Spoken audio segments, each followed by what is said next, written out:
There are moments in life when the pressure feels unbearable. The weight of decisions, the sting of judgment, the chaos of the unknown. It all converges in a single breath. Most people crack. They react. They panic. But the Stoics? They remain still, calm, unshaken. How? Not because they're void of emotion, but because they've trained their minds like soldiers train their bodies. Not to eliminate the storm, but to anchor themselves in it. Imagine standing before a crowd that judges your every word, or watching your plans collapse after months of hard work, or receiving criticism that cuts deep. What do? Most of us let our emotions drive the response, but the Stoic doesn't. Marcus Aurelius, one of the greatest Roman emperors and Stoic philosophers, ruled during war, plague, betrayal, yet his journal reflects clarity, not chaos. He reminded himself daily, "You have power over your mind, not outside events. Realize this and you will find strength." It wasn't just a nice quote, it was a daily practice, an identity. Stoics embrace discomfort as training. They don't run from stress, they prepare for it. Like athletes before a competition, they rehearse adversity. Seneca called this premeditatio malorum, the premeditation of evils. He visualized every worst-case scenario, not to become paranoid, but to rob fear of its power. This is the first Stoic secret. Pressure doesn't surprise them. They've seen it before, in their minds. They've lived through the fall in imagination, so when it comes in reality, they're already standing tall. Second, they separate what they can control from what they cannot. Epictetus said, "Some things are up to us and some are not." Most people spend their energy arguing with what they cannot control. Other people's behavior, the weather, market crashes, opinions, injustice. The Stoic narrows his focus. He asks, what is mine to command? His breath, his thoughts, his actions. Nothing more. And in this narrowing comes peace. Calm under pressure isn't about ignoring what's hard.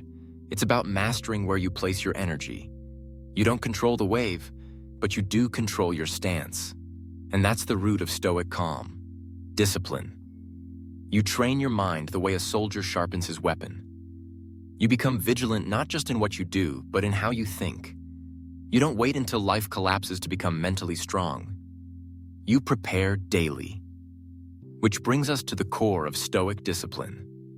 Daily habits of thought. They write, they reflect, they meditate. Not on vague philosophy, but on sharp truths. You may leave life right now, Marcus wrote. Let that determine what you do and say and think.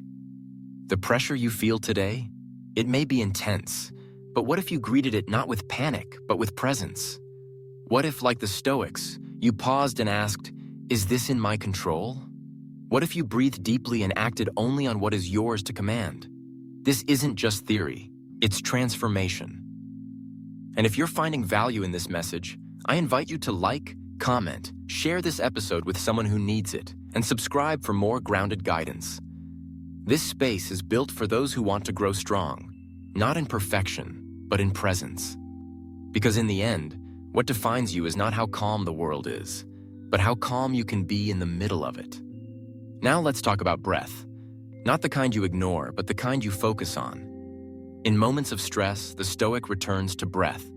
Because breath is always now, and now is always within control. When the world shouts, when the inbox overflows, when anger rises, they do not react first. They inhale, slowly, deeply. They place themselves back in the moment. That's not weakness, that's command. Imagine this. A soldier in battle doesn't flinch with every sound. He is alert, but anchored, because fear without training leads to panic. But fear with awareness becomes power. The Stoics knew that. That's why they trained in silence, not just with words, but with action. They practiced voluntary hardship, not to suffer, but to grow strong. They slept on hard beds, wore simple clothes, ate plain food, not out of asceticism, but out of clarity. They wanted nothing to own them. Because once you can endure discomfort, pressure becomes less threatening. This is the paradox. Calm comes not from luxury, but from discipline, not from controlling others, but from mastering yourself.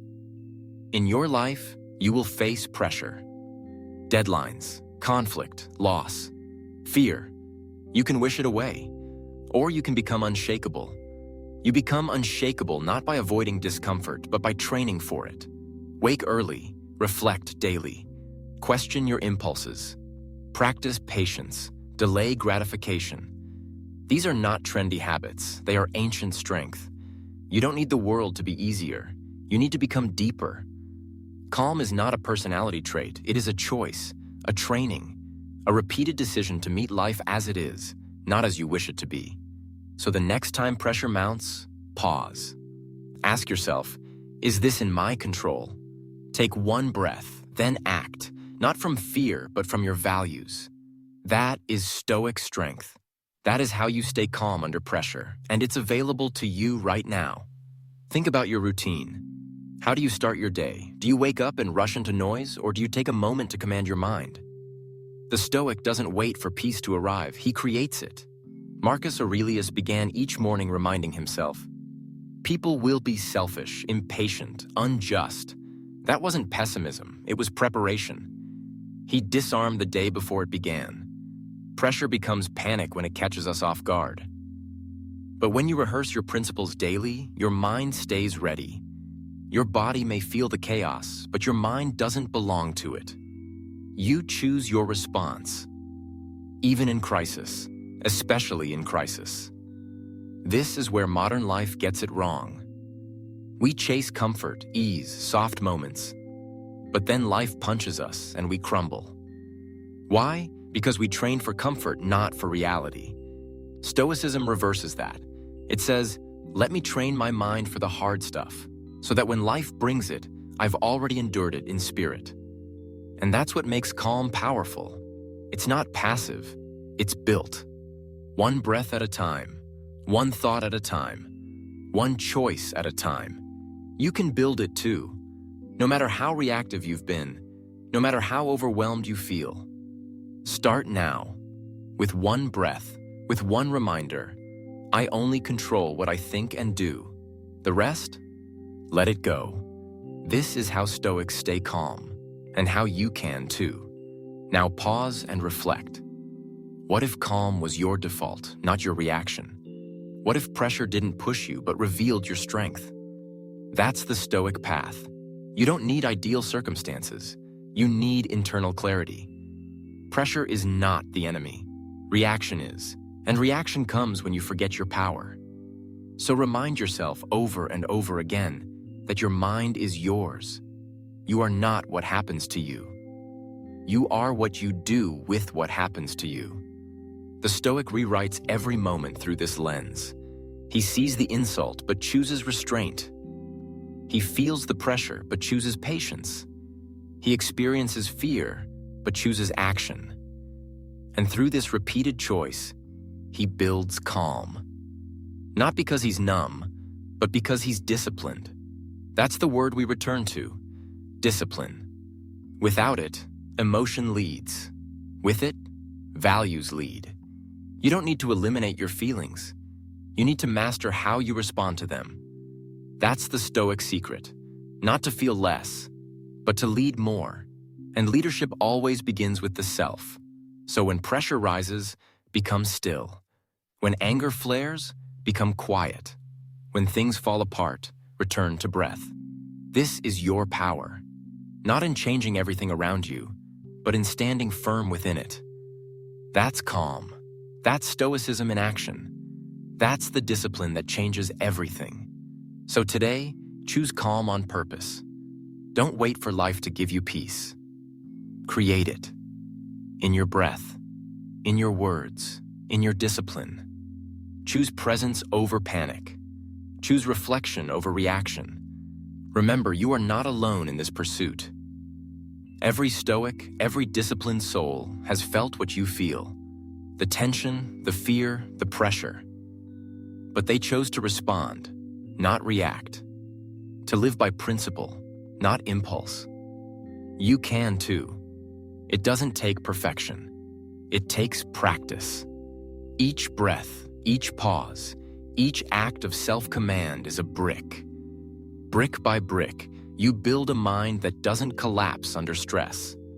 You build a soul that doesn't shatter under pressure. That's the Stoic life. It's not glamorous, but it's powerful, and it's available to you right now. So breathe, stand tall, act from strength. Let calm become your way of life, not because the world is soft, but because you are strong. That's how Stoics stay calm, and that's how you rise every single time. Because in the end, life will test you. Not once, not twice, but endlessly. And the only lasting power is not what you can control, but how you control yourself. That's the calm the Stoics knew, and that's the calm you now carry forward. So when the pressure rises again, as it surely will, don't flinch. Don't fold. Remember who you are. Remember what you've trained for.